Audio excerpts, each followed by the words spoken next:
ત્રણ વખત પચાવી દેવાની, બેનોએ ત્રણ તાલી પાડી જવાની, ત્રિવારમ તારેત, આંખે કાને પાણીનો સ્પર્શ કરી જવાનો, નેત્રયો કર્ણયો જગત સ્પર્શ,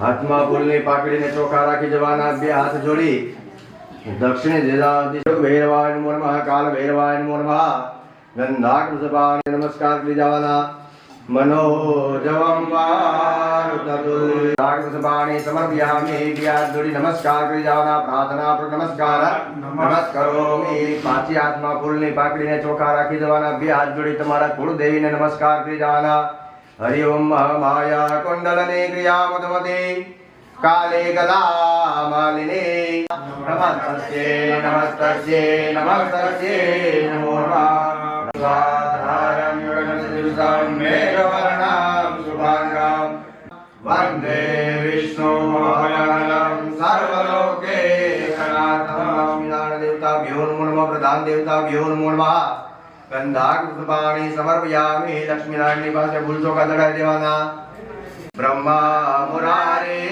ત્રિપુરાંતકારી ભાનો શશી ભૂમિશો બુધશ્ચ ગુરુશ્ચ શુક્રઃ શનિરાવ કેતવ સર્વે ગ્રહા શાંતિકરારવંતો, નવગ્રહદેવતાભ્યો નમો નમઃ, બે હાથ જોડી નમસ્કાર કરી જવાના, પ્રાર્થના પર નમસ્કાર નમસ્કરોમિ, પાંચ દેવતાભ્યો નમો નમઃ, પ્રધાન દેવતાભ્યો નમો નમઃ, નમો નમઃ વેદ પંચામૃત સ્નાનમ પયો દધે કૃતં ચૈવ મધુ ચ શર્કરાયુતં પંચામૃતં મયાનીતં સ્નાનાર્થં પ્રતિગૃહ્યતામ, એત પંચામૃત સ્નાનમ સમર્પયામિ, બંને બહેનોએ આત્મનિયમ ગલમ સમર્પયામિ, આવાય સ્થાપિત દેવતાભ્યો નમો નમઃ, પ્રાર્થના પર નમસ્કાર, ધીમે ધીમે ભગવાનની ઉપર અભિષેક કરવાનો, મનમાં ઓમ નમો ભગવતે વાસુદેવાય નો,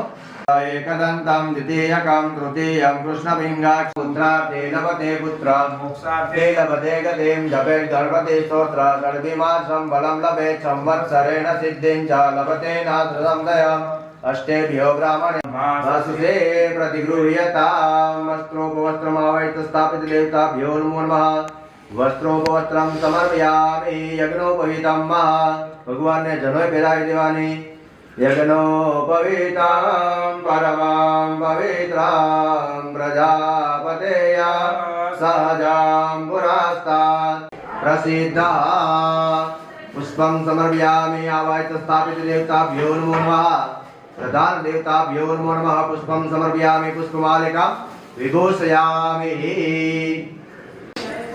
કેસ લઈ લેવાનો,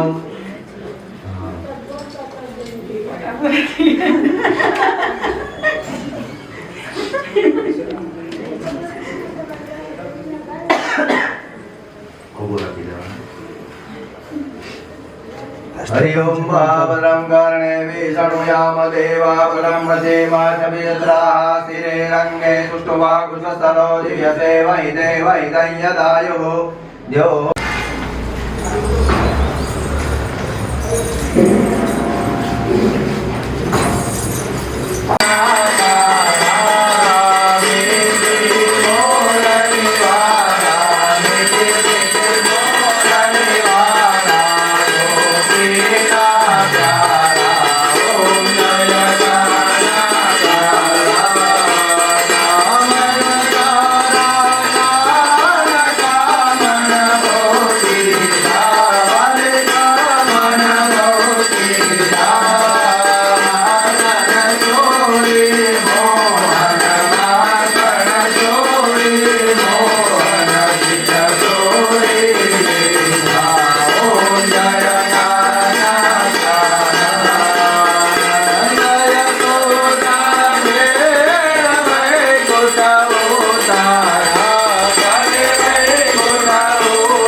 બે હાથ જોડી નમસ્કાર કરી જવાના. ત્વમેવ માતા ચ પિતા ત્વમેવ.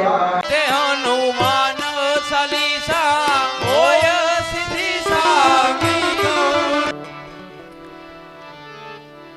વિનાયકં ગુરું ભાનું બ્રહ્મા વિષ્ણુ મહેશ્વરા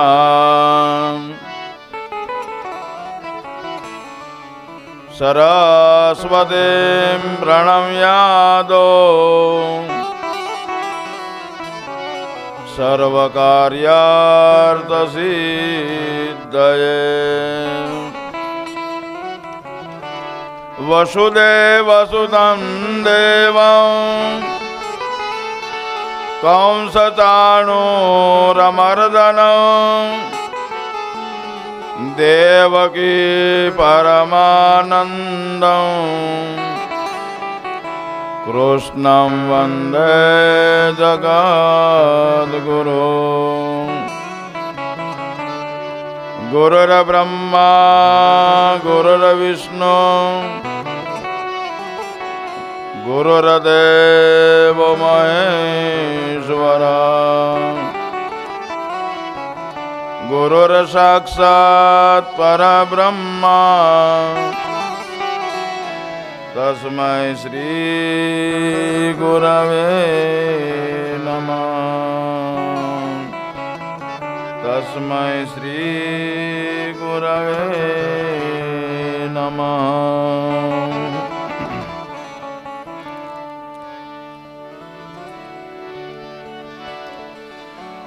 ચિંતા સંદાનહંતારો યદપાદાંબુજરે નવ સ્વીયાનંદા નિજાચાર્યા પ્રણમામિ મુહુર્મુહુ. યદનુગ્રહતો જંતો સર્વદુઃખાતિગો ભવેत् તમહં સર્વદા વંદે શ્રીમદ્વલ્લભનંદનં. અજ્ઞાનતિમિરાન્ધસ્ય જ્ઞાનાંજનશલાકયા ચક્ષુરુન્મીલિतं येन તસ્મૈ શ્રી ગુરવે નમઃ. નમામિ હૃદયે શેષે લીલાક્ષીરાબ્ધસાયિનં લક્ષ્મીં સહસ્રલીલાભિः સેવ્યમાनं કલાનિધેન.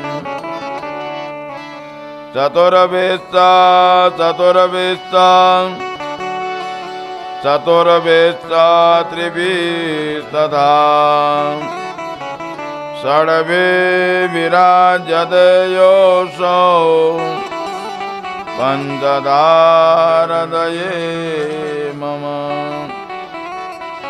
નમામિ શ્રી બાલકૃષ્ણ યશોદોત્સંગલાલિતં પૂતનાસોપયાપાनं રક્ષિતા શેષબાલકં. નારાયણં નમસ્કૃત્ય નરં ચૈવ નરોત્તમં દેવીં સરસ્વતીં વ્યાસો તતો જયમુદીરયે. તતો જયમુદીરયેત. બાલકૃષ્ણ લાલ કી.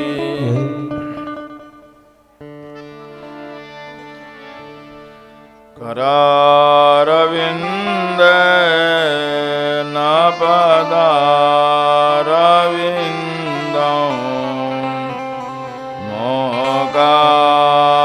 मोकारविन्दे विनिवेशयन्तम् वटस्य पत्रं शपुटे शयानम्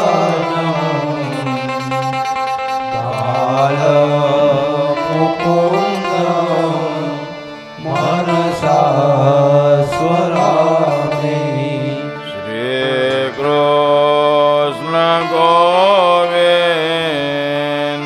हरे मुरारी हे नाथ नारायण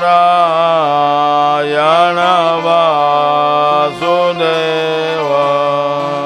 जिह्वे पिबस्वा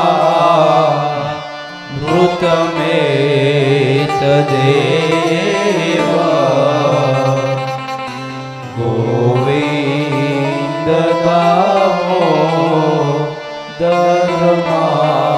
दामोदरमाधवेति विक्रे तु कामा किल गोपकन्या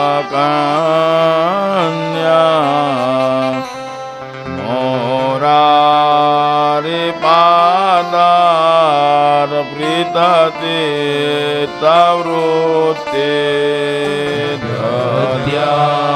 दद्यादिकं वो अवसादवो च गोविन्द दामोदरमाधवेति गृहे गृहे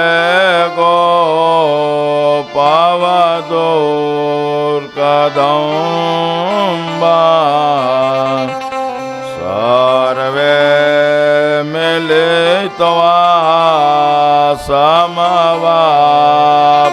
समवाप्ययोगं पुण्या निपठन्ति नित्यम् गोविन्द दामोदरमाधवेति शोकं शयाना निलये निजेपि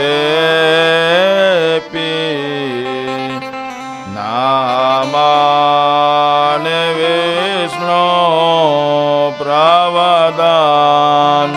मर्त्या तेने निश्चितं तं मयका व्रजन्ति गोविन्द दामोदरमाधवेति हवे सदैवं वद सुन्दराणि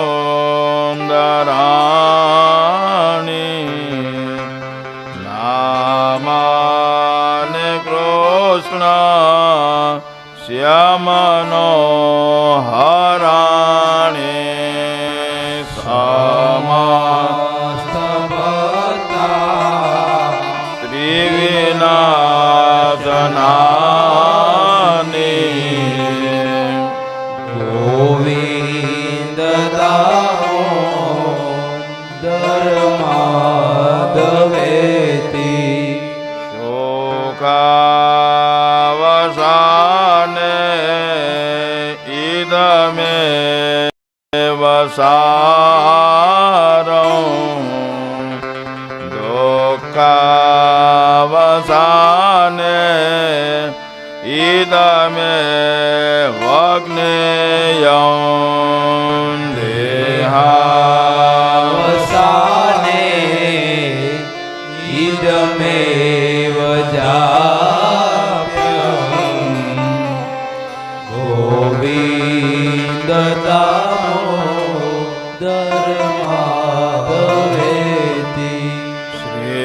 કૃષ્ણ રાધા વર ગોકુલેશ ગોપાલ ગોવર ધનનાથ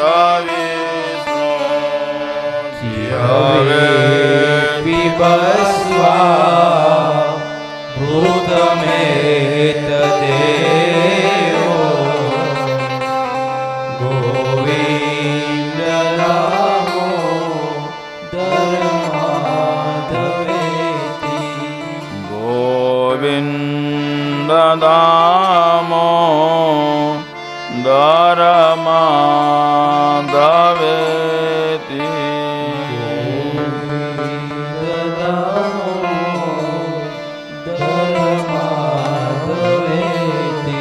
કૃષ્ણ કનૈયા લાલ કી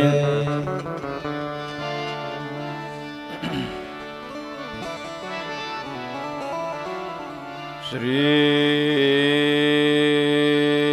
ગણેશાય નમઃ શ્રી સરસ્વત્યે નમઃ શ્રી ગુરુભ્યો નમઃ ઓમ નમો ભગવતે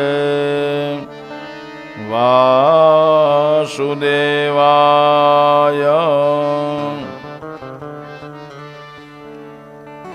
કથિતો વંશ વિસ્તારો ભવતા સોમસૂર્યયો રાજ્ઞાં ચ વયવંશ્યાનાં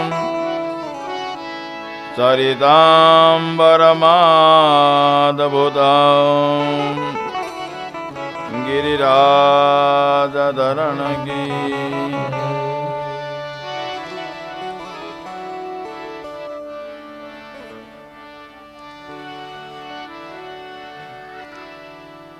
બેન સહિત સમસ્ત પિતૃઓના મોક્ષાર્થે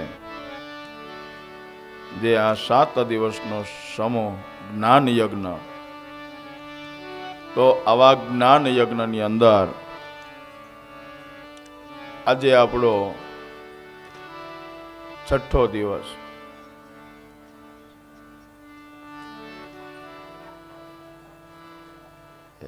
યાદ તો છે બધા, બધાને યાદ છે એટલે થાકીને જ ગયા ને અમારાથી કે હવે ને આપણે યાદ કરાવી દઈએ કે 7મો દિવસ છે એટલે પૂર્ણ વિરામ તરફ જઈએ.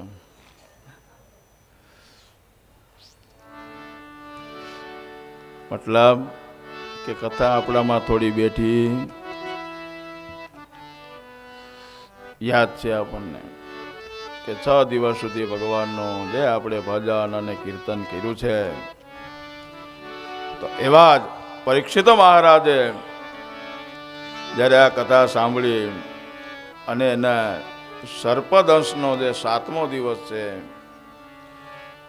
તો એ પરીક્ષિત મહારાજને ખાસ યાદ છે.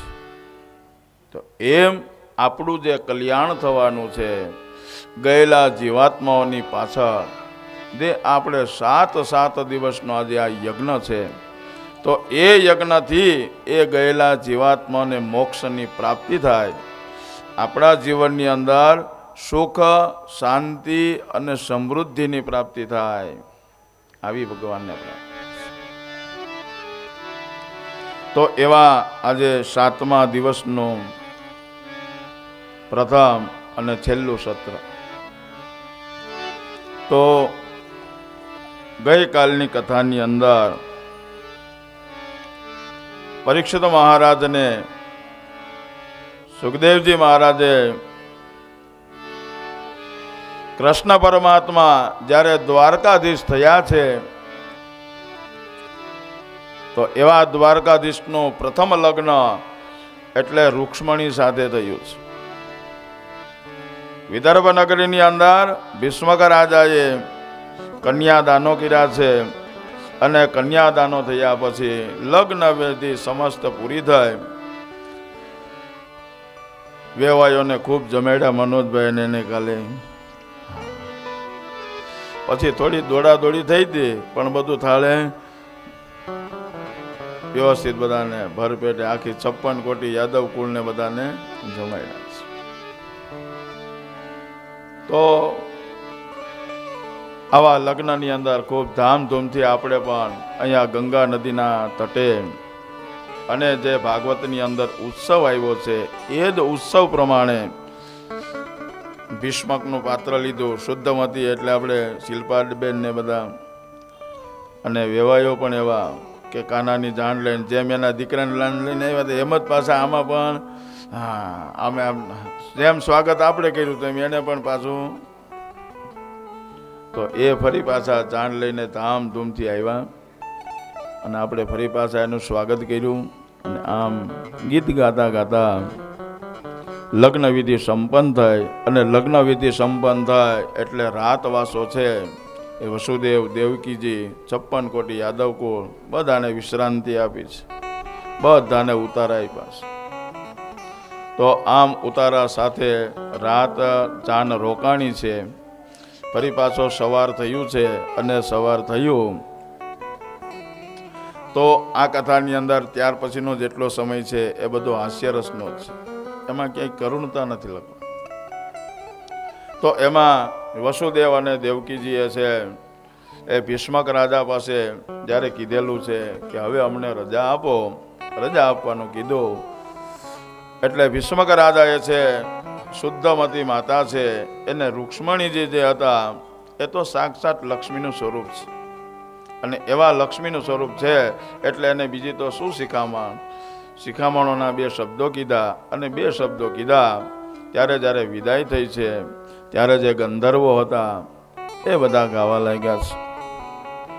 ઢોલી ડાઢા ભૂકા લાડી ચાલો આપણે ઘેર રે, ઘડીક ઉભા રહ્યો તો માગું દાદા પાસે શીખ રે, હવે કેવી શીખરે લાડી હવે કેવા બો. લગ્ન ગીતો એના 2 શબ્દો છે. હવે તો બધું વયું ગયું, ગાવાવાળા ગાય, વાતો કરવાવાળા વાતો કરે, જમવાવાળા એમ વિચાર કરે ક્યારે થાળી પડે. જે પહેલાના લગ્નો હતા એટલે જાન આવતી ને એટલે વેવાય બધા સામ સામે બેસતા, બેસીને જ્યાં સુધીમાં અહીંયા લગ્ન વિધિ એક પૂરી થાય ને તો ત્યાં બીજા છોકરાનો હક પણ થઈ ગયો હોય. આ લગ્ન વિધિ છે. હવે તો વેવાય આવે એટલે સીધા મળી લે, રામ રામ કરીને સીધા રસોડામાં. પછી છેલ્લે વેવાયને ગોતવા પડે કે વેવાય છે કોણ.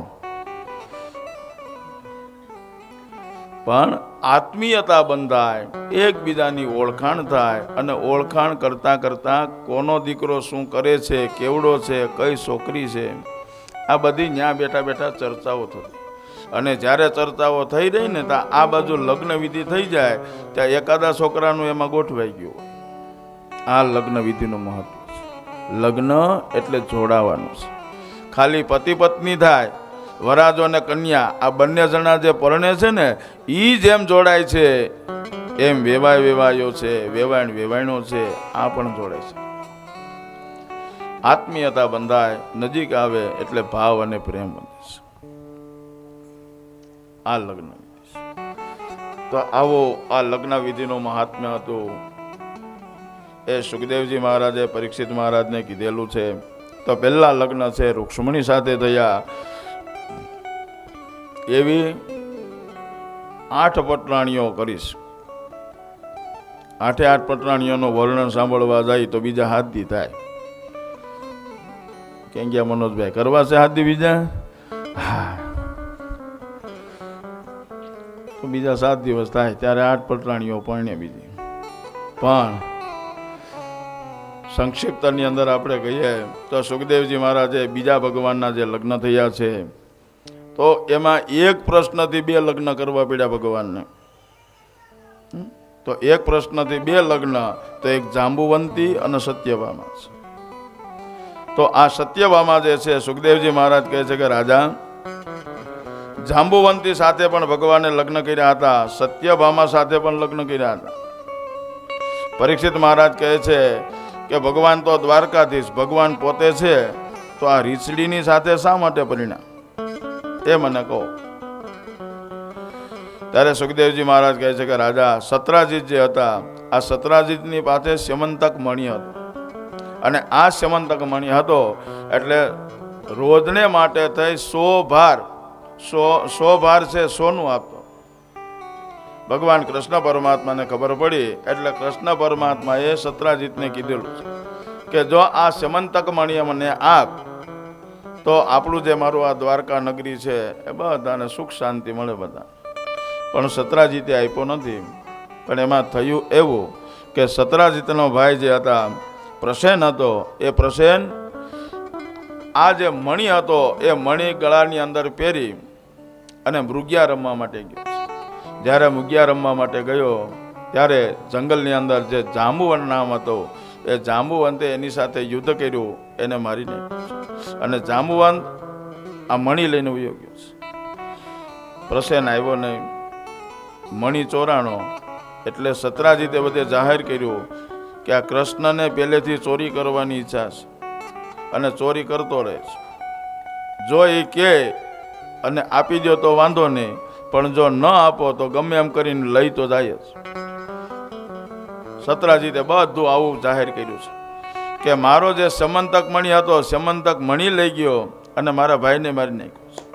ભગવાન ઉપર આળ આવ્યું ખોટું, દ્વારકાધીશ ઉપર આળ આવ્યું છે. એટલે હવે એ આળ ઉતારવા માટે થાય અને ભગવાન દ્વારકાધીશ હતા, સ્યમંતક મણિ ગોતવા માટે નીકળ્યા છે.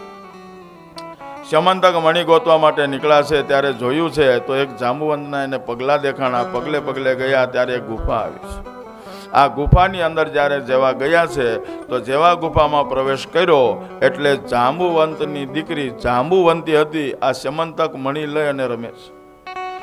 ભગવાને ત્યાં મણિ જોયો છે. ભગવાન જેવા લવા ગયા એટલે જાંબુવંત આવ્યો છે. જાંબુવંતે કીધું એમને મણિ ન આપ, મારી સાથે યુદ્ધ કરો. બંને જણાનું ઘણો સમય સુધી ભયંકર યુદ્ધ થયું છે. ત્યારે કૃષ્ણ ભગવાન અને જાંબુવંત હતા થાક્યા. ત્યારે જાંબુવંતે કીધું છે કે હું પરાજિત ન થાવ અને તમે જીતા પણ ન કહેવાઓ. તો એના માટે તો જાંબુવંત કહે છે કે એના માટે એટલું કે મારી આ દીકરી છે જાંબુવંતી, એનો તમે હાથ પણ પકડ્યો છે, એટલે હવે તમે જો એની સાથે લગ્ન કરો તો હું કરિયાવરની અંદર આ સ્યમંતક મણિ આપું, એટલે હું હાર્યો પણ ન કહેવાય, તમે જીતે પણ ન. આ જાંબુવંતના દીકરી જાંબુવંતી છે, એની સાથે ભગવાને લગ્ન કર્યા છે.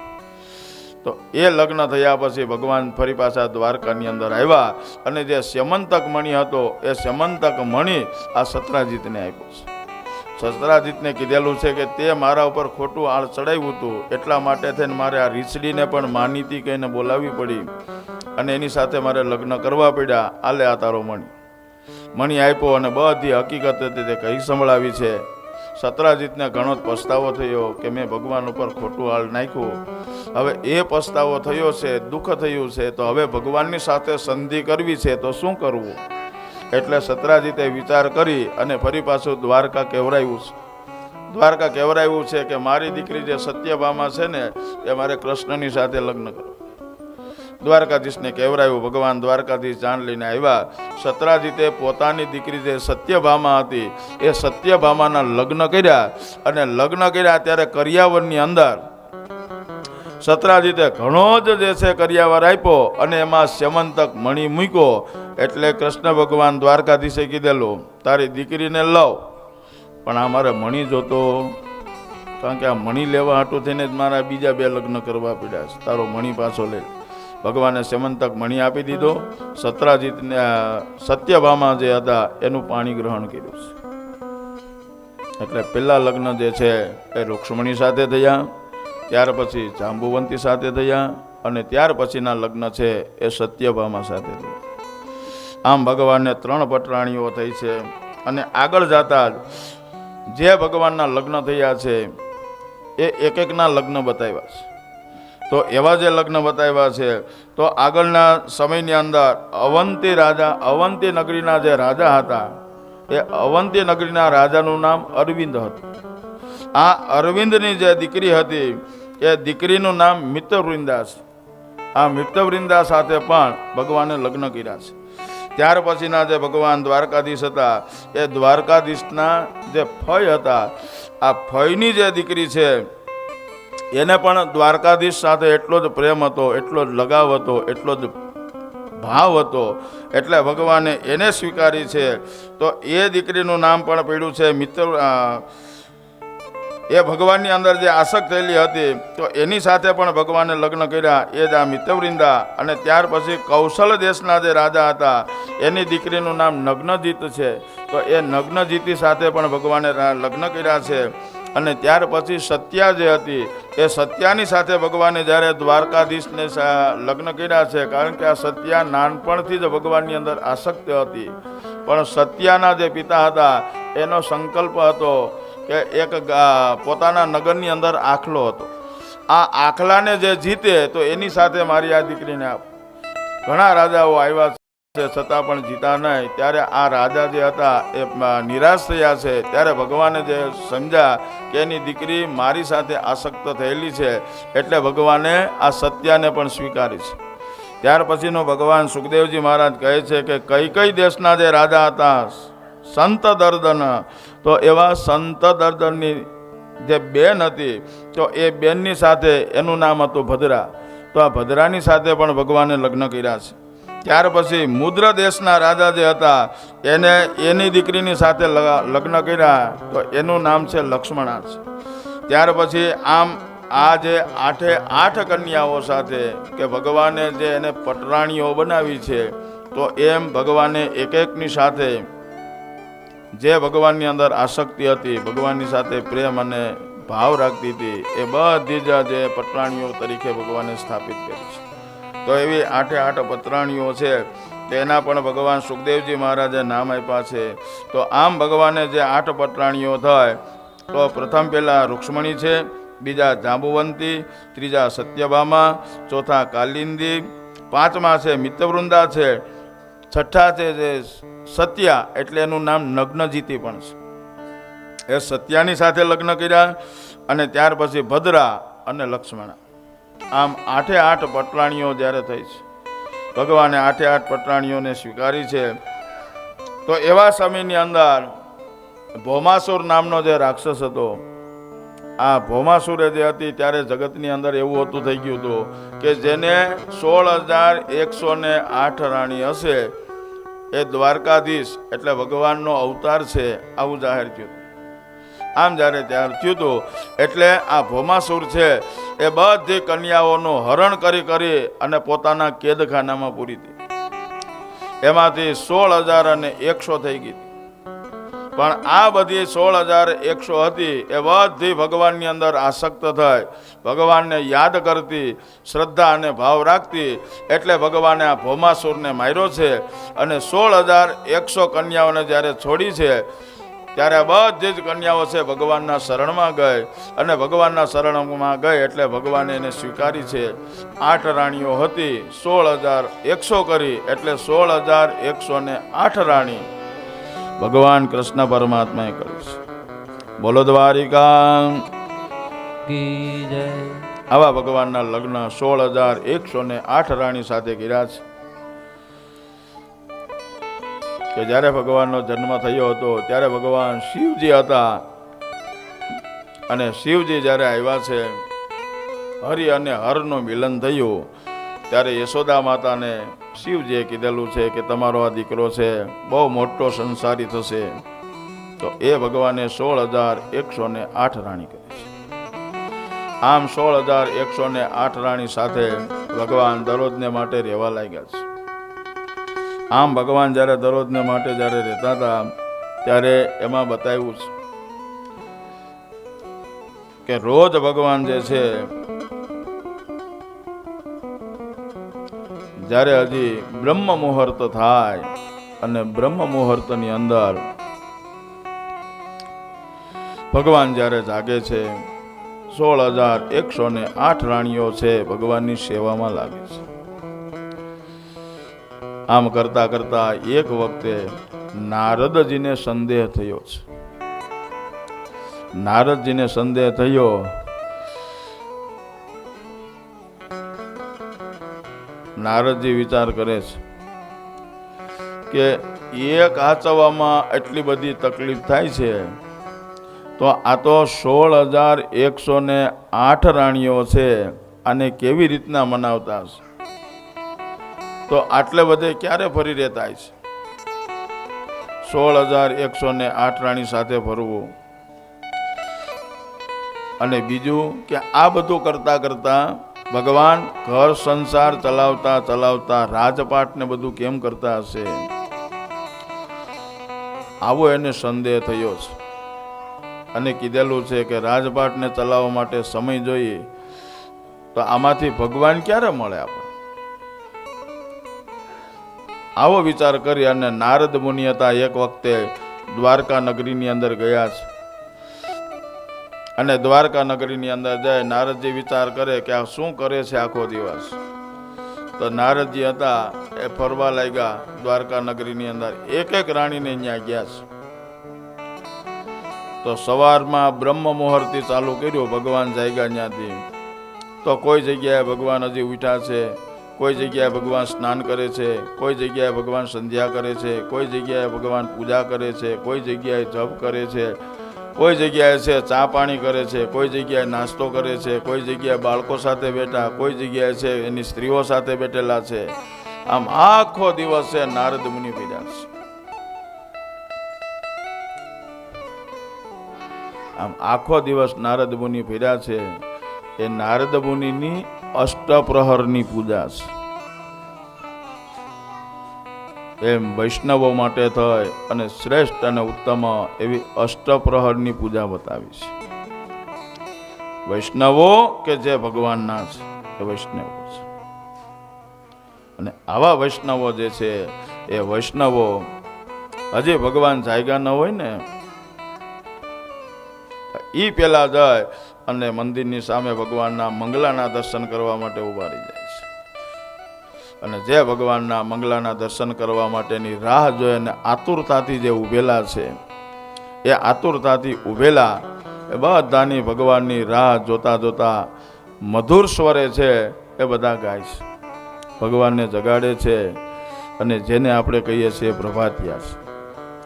પ્રભાતિયાની અંદર શાંત વાતાવરણ છે, દ્વારકા નગરી છે, સમુદ્ર છે, ગોમતીજી છે, એમાં સમુદ્રનો એટલો બધો ઘોંઘાટ આવે છે, સમુદ્ર ગાજે છે, ગુંજે છે, એનો પણ એક સ્વર છે. અને એ સ્વરની સાથે સ્વર મિલાવી અને બધા વૈષ્ણવજનો છે એ ગાવા લાગ્યા છે. વૈષ્ણવજન તો એને કહીએ રે પીડ પરાઈ જાણે રે. વૈષ્ણવજન તો તેને રે કહીએ રે પીડ પરાઈ જાણે રે.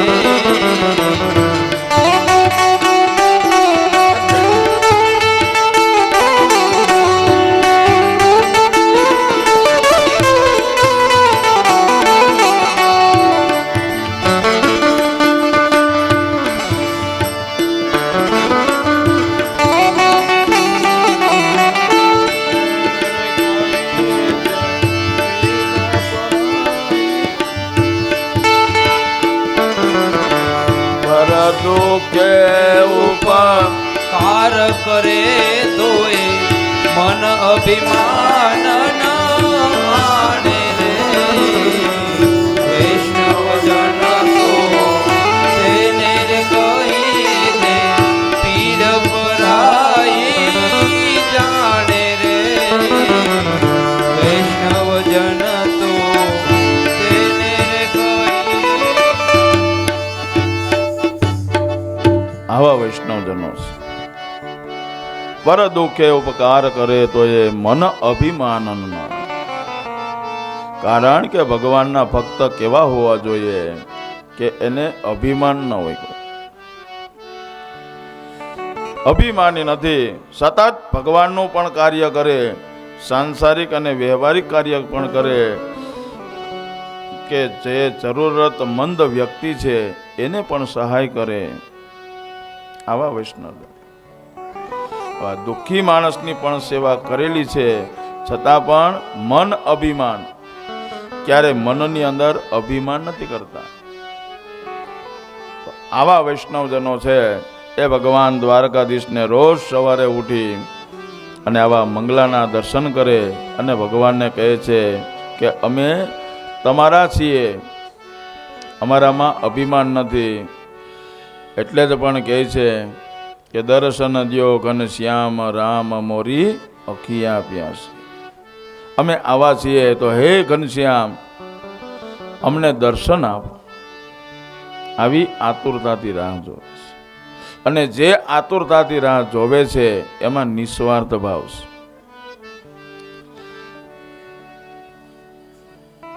ને કોઈ દિવસ ભગવાન પાસે મગાય,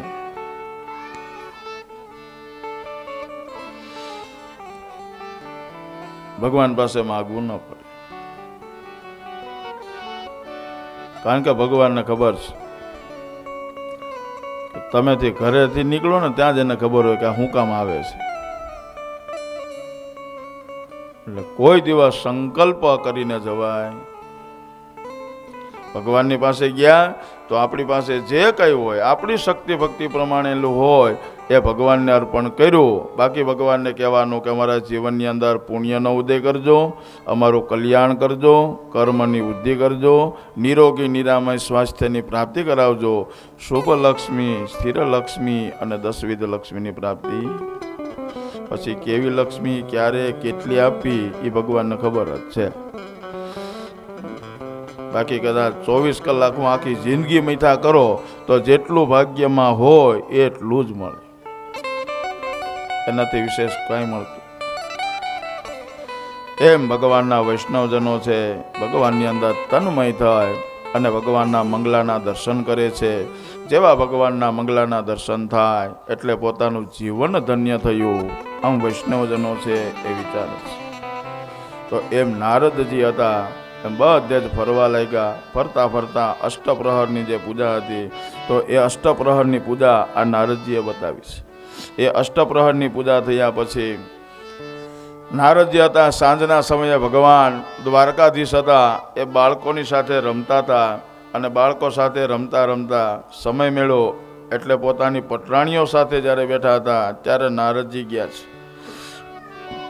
નારદજી જ્યારે ગયા એટલે કૃષ્ણ ભગવાન દ્વારકાધીશે જોયા એટલે નારદજીને કીધેલું બેસાડ્યા છે, થોડી વાર વાતો કરી અને નારદજીની સાથે ગોષ્ઠી કરવા લાગ્યા.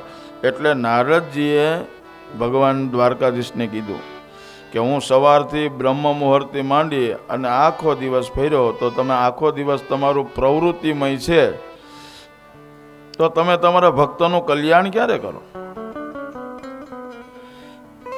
અને તાત્કાલિક તમારી જરૂર હોય તો તમે ક્યાં મળો?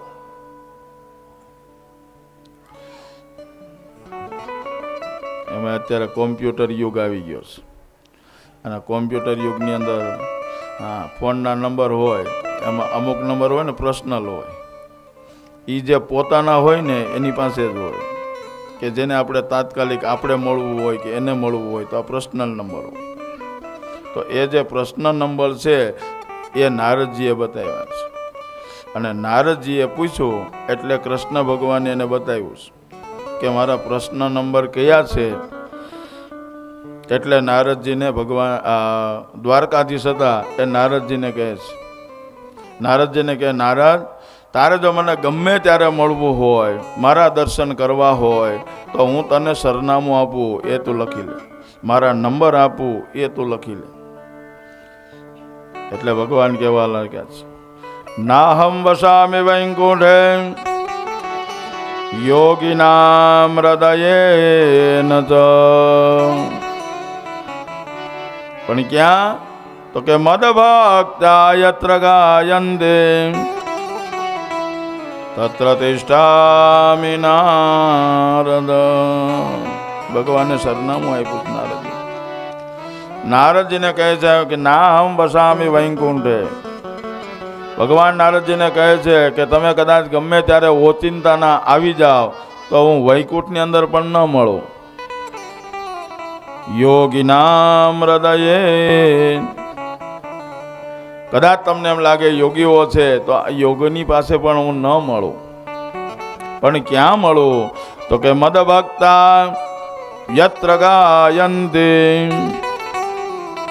કે મારા ભક્તો છે જ્યાં મારા ભક્તો સાથે મળી મારું કીર્તન કરતા હોય, ભજન કરતા હોય, યજન કરતા હોય તો તત્ર તિષ્ઠામિ નાર.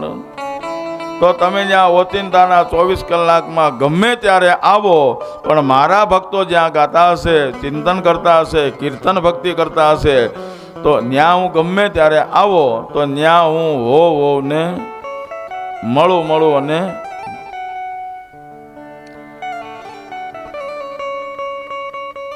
એટલે અત્યારે દ્વારકાધીશે નારદજીને કીધેલું છે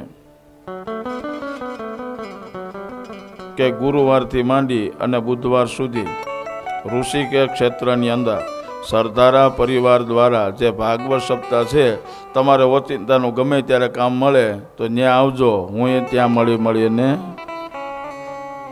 અત્યારનું સરનામું ભગવાનનું આ છે કે ગંગા નદીના કિનારા ઉપર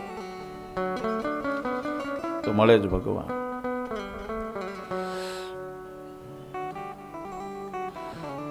અને મળે જ ભગવાન. આટલા બધા પ્રસંગો હતા, બધા પ્રસંગો એટલા આપણે ભાવ અને ભક્તિથી ઉજવા ને એટલે આપણે બધાને પ્રત્યક્ષ જો મનોમન જો ધારો ને તો એવું થાય કે ભગવાન આપણી સાથે જ છે, ભગવાન આપણી સાથે રમે છે, ભગવાન આપણી સાથે બેઠા છે, ભગવાન આપણી સાથે કીર્તન કરે છે, જમે છે.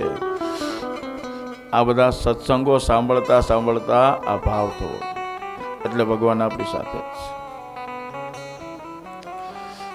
તો એવું પણ અહીંયા 7 દિવસ માટેનું આ જે સરનામું આપ્યું છે.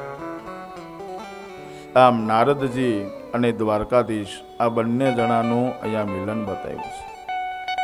ત્યાર પછી સુખદેવજી મહારાજ કહે છે કે ત્યાર પછી દ્વારકાની અંદર ભગવાને ઘણી જ લીલાઓ કરી છે. એક લીલાઓની અંદર બતાવેલું છે કે જે ભગવાનના મોટા ભાઈ એટલે બળભદ્ર હતા. આ બળભદ્ર જે હતા એ બળભદ્રએ યમુનાજીને ખેંચ્યા છે. યમુનાજીને ખેંચ્યા એટલે સિંચાઈ યોજના કરીશ કે ખેતીવાડી સારી થાય. આ સિંચાઈ યોજના માટે થાય અને બળભદ્રજી હતા એ સિંચાઈ યોજનાનું આયોજન કર્યું છે. ત્યાર પછીનું બતાવેલું છે કે ભગવાન કૃષ્ણ પરમાત્માએ છે એ પૌંડ્રક નામનો જે હતો એનો પણ ભગવાને વધ કર્યો છે. ત્યાર પછી બળરામે હતા એ દ્વિવિધ નામનો જે વાનર હતો એ દ્વિવિધ નામના વાનરને પણ ભગવાન બળભદ્રએ માર્યા છે.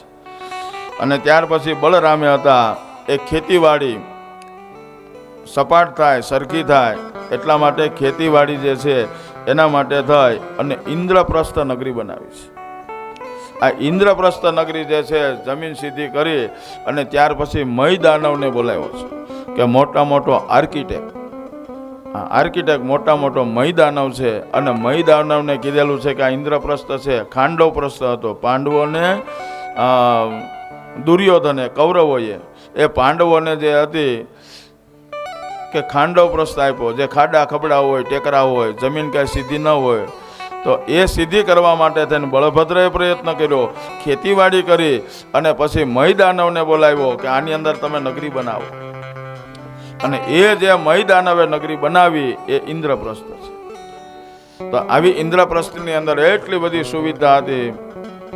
એ ઇન્દ્રપ્રસ્થની અંદર એવું મય દાનવે રચના કરી હતી કે કદાચ એની અંદર નગરીની અંદર જાવ ને તો જતા હોય તો તમને એમ લાગે કે અહીંયા તો તાપ બળે છે.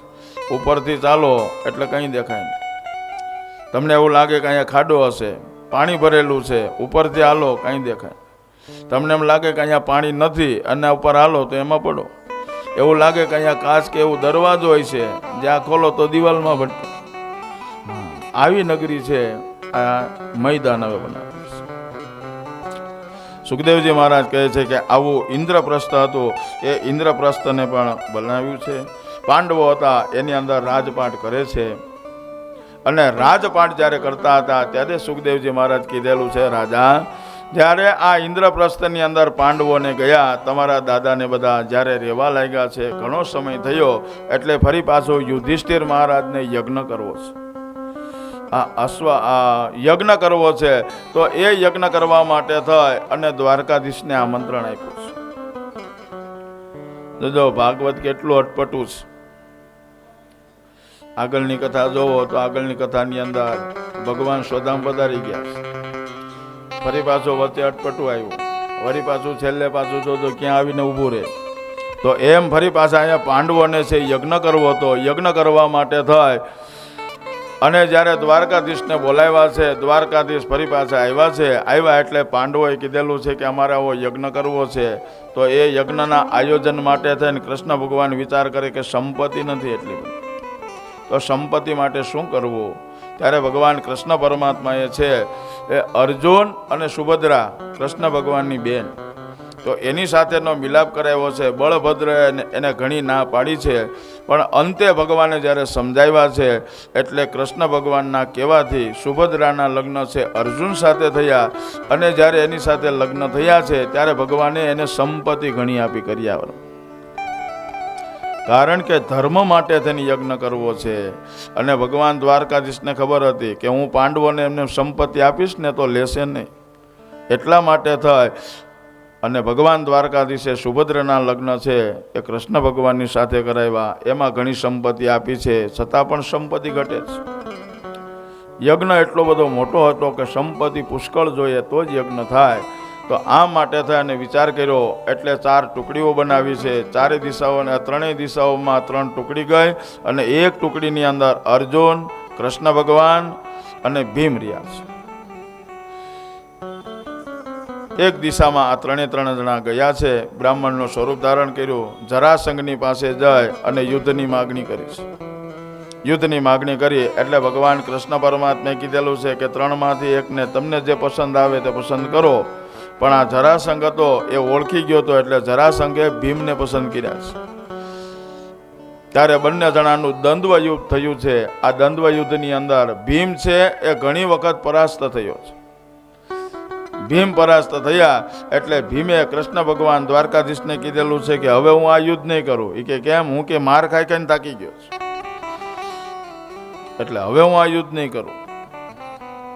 કૃષ્ણ ભગવાન કહે કે યજ્ઞ કરવો છે, સંપત્તિ જોઈએ છે. આની પાસેથી સંપત્તિ આવી ગઈ એટલે યજ્ઞ કરતાંય પણ સંપત્તિ વધશે, એટલી બધી છે. એટલે આની સાથે યુદ્ધ કરવું જ પડશે. તો કે શું કરવું? તો કે કાલ સવારે જ્યારે તું યુદ્ધ કરવા માંડ, યુદ્ધ કરતા કરતા જ્યારે તું મારી સામે જોજે અને તું મારી સામે જોઈ ત્યારે હું તને જે ઈશારો કરું એ પ્રમાણે ઈશારો સમજી અને એ પ્રમાણે તું કરજે. ભગવાને કીધેલું છે. બીજા દિવસનું સવારનું યુદ્ધ ચાલુ થયું. ભીમ અને જરાસંઘ દ્વંદ્વ યુદ્ધ કરવા લાગ્યા છે. ભયંકર એવું દ્વંદ્વ યુદ્ધ થયું છે. અને આમ યુદ્ધ કરતા કરતા બરોબર બપોર પછીનો સમય, રોંઢાનો સમય થયો. હવે ભીમ થાક્યો છે, યુદ્ધમાં જીતી શકતો નથી. એટલે ભીમે યુદ્ધ કરતા કરતા ભગવાન કૃષ્ણ પરમાત્માની સામે જોયું. જેવું સામે જોયું એટલે ભગવાને એક દાંતણ લીધું અને દાંતણ લઈ એના 2 ચીરિયા કર્યા છે. બંને ચીરિયા કરી અને બંને ચીરિયા છે એ ઊંધી દશામાં ફેંક્યા છે. નકર ભીમે આ જરાસંઘને ઘણી વખત માર્યો છે. જરાસંઘને માર્યો છે પણ એ માયાવી છે. જરા નામની રાક્ષસીએ એનું બંધન કર્યું છે. બંને ટુકડા હતા, જોડ્યા હતા. એટલે એ રાક્ષસીને લીધે થઈને એટલો બધો માયાવી હતો કે ભીમ એના ફાડા કરી નાખી દે ને એટલે ફરી પાછો જોડાઈ જતો. જેવા ભીમ ફાડા કરી નાખે એટલે ફરી પાછો જોડાઈ જાય. પણ ભગવાન કૃષ્ણ પરમાત્માએ છે બંને ફાડા કર્યા અને બંને અવળી દિશામાં નાખ્યા. ભીમે જ્યારે આ જોયું છે એટલે ભીમે ફરી પાછા અતિશય ક્રોધ કરી જરાસંઘને પાડી બંને પગ, એક પગ ઉપર બીજો પગ મૂક્યો અને એક પગ હાથેથી ઊંચો કર્યો. આ જરાસંઘ છે, જરાસંઘના 2 ફાડા કરી અને બંને ફાડા અવળી દિશામાં નાખ્યા એટલે જરાસંઘ મરાણો છે. જરાસંઘ મરાણો છે. એની જેટલી સંપત્તિ હતી એ બધી સંપત્તિ લઈ લીધી અને યજ્ઞની શરૂઆત કરી છે. યજ્ઞની શરૂઆત કરી છે ત્યારે બધી વ્યવસ્થા કરવા માટે થઈ અને ભગવાને છે વિચાર કર્યો છે કે જ્યારે આટલો મોટો યજ્ઞ કરવો હોય તો એ યજ્ઞની અંદર બધી વ્યવસ્થા હોવી જોઈએ. વ્યવસ્થા વગર કોઈ પણ કાર્ય થાય. આમ જ્યારે યજ્ઞ માટેને વ્યવસ્થા માટેનું જ્યારે કીધેલું છે ત્યારે બધાને પોતપોતાનું કામ યથાયોગ્ય સોંપ્યું છે.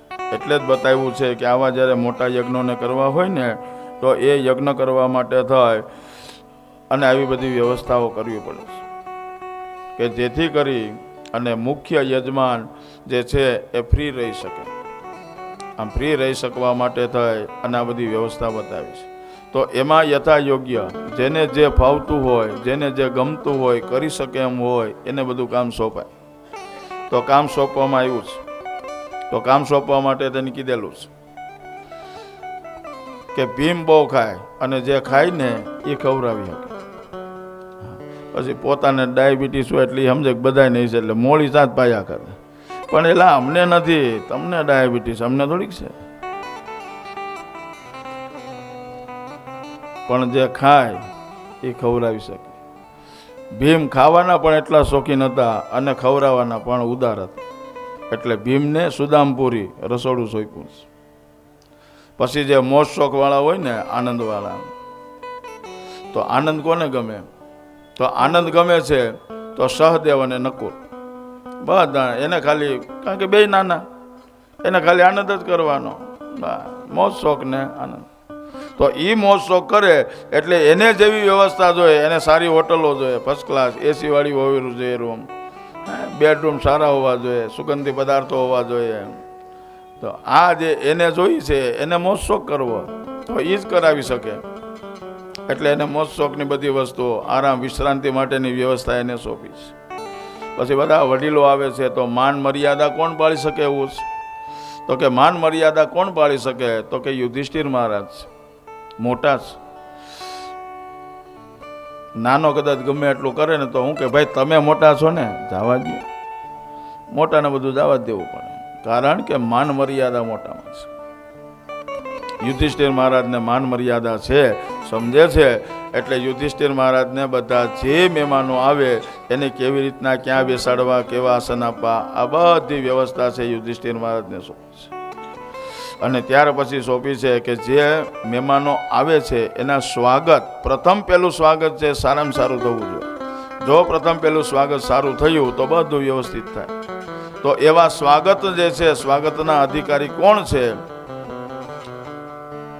તો એ અર્જુનજી છે.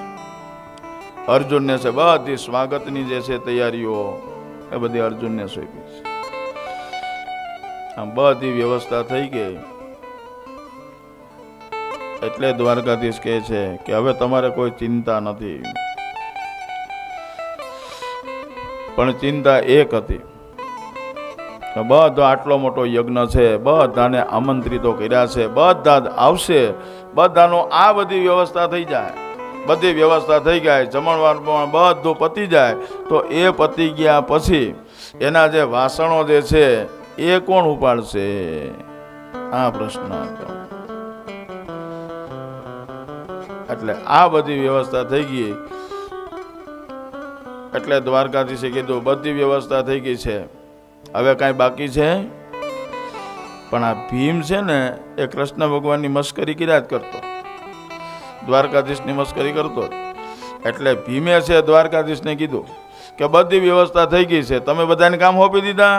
તો કે હા. તમારા ભાગમાં કંઈ કામ છે? તો કે ના. તો હવે તમારા ભાગમાં હું તમને કામ સોંપું. શું? કે આ બધા જમી લઈને એટલે પતરાવળી તમે ઉપાડજો. ત્યારે ભીષ્મ પિતા એને કીધેલું છે કે ભલે ભીમ કે એ તો તમારી મસ્કરી કરે છે, પણ પતરાવળી એક કામ બાકી છે. ત્યારે કૃષ્ણ ભગવાન કહે છે કે પતરા